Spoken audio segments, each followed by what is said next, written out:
Cerita mudik naik kapal perang, bebas mabuk laut santai kayak di rumah. Perjalanan panjang melalui laut menjadi pilihan sejumlah warga untuk mudik di tahun 2025 ini. Melansir dari Kompas.com, beberapa di antaranya ikut menumpangi kapal perang Republik Indonesia Banjarmasin 592 yang bertolak dari Dermaga Kolin Lamil, Tanjung Priok, Jakarta Utara, ke Semarang dan Surabaya, Kamis tanggal 27 Maret tahun 2025.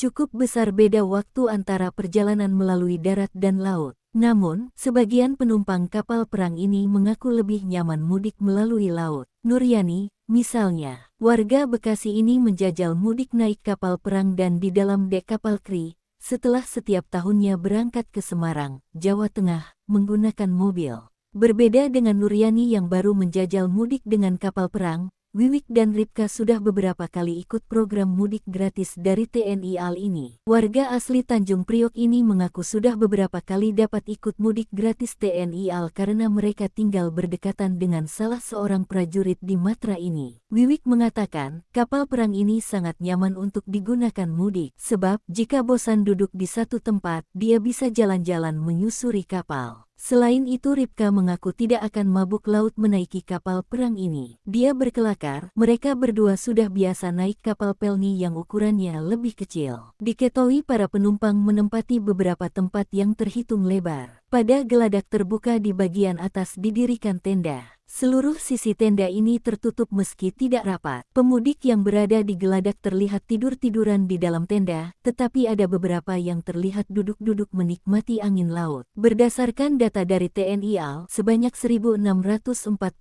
pemudik menumpangi Kri Banjarmasin 592 menuju Semarang dan Surabaya. Kapal ini diketahui berangkat pada Kamis pagi dan akan kembali berlabuh di Jakarta pada tanggal 6 April